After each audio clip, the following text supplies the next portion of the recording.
Hi, Coach Todd Miller here, filling in for Coach Tom Ferry. If you watched the last video that I did, it was about buyer-broker agreements and how to get them signed. So what I wanted to do was give you a useful technique that every time, if you do it right, you're going to get a buyer to not only agree to work with you, but sign a buyer-broker agreement.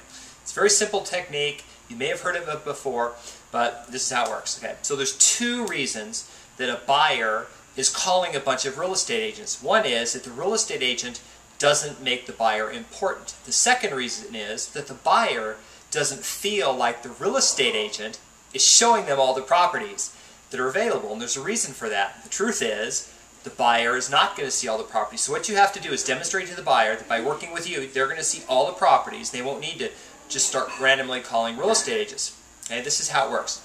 So the first thing you do is you have to explain to the buyer that in order to be important and to be somebody that is, the agent's going to pay attention to, that you have to be on their A list. That we're working with a lot of real estate, a lot of buyers, and that the buyers on the top of the list, the ones maybe in the top, 10 who have agreed to work with the agent, are the ones that are going to get attention and they're going to get good service. Well, the second thing is really to make them understand and get them to see why they're not going to see the houses, but with you in a buyer-broker agreement, they will. And this is how. So what you do is you explain to them very simply that all real estate listing agents don't always pay a certain amount to the buyer's agent. So for example, we'll look at a bunch of houses that are for sale. And this one here is 3% commission, and this one here is a 3% commission. Well, this one here is 2.5% commission, and this is 2, and this is 1.5. Well, so what your average real estate agent is going to do is a real estate agent is going to say, hey, you know what? I'll show these two houses to my client, and I may even show this one, but these over here, I don't think I'm going to show them. So what you do is, with a buyer-broker agreement, this is your tool, and what you say is very simple. You hire me in writing. You guarantee my 3% commission. I'll show you all the houses that are available. The 3%, the 2%, the 1.5%, you're going to see all the houses. Now here's the thing. If you find one of the houses, maybe it's this one right here, 1.5%.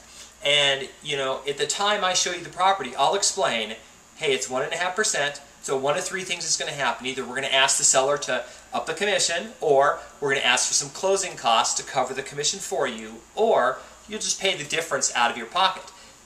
Either way is fine, but the truth is you have the choice to do that now. And why this works is simple.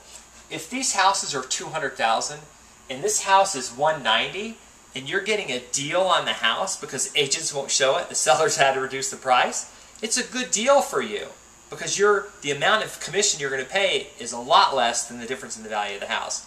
It's a very simple technique. It can be used every time to get them to commit in writing.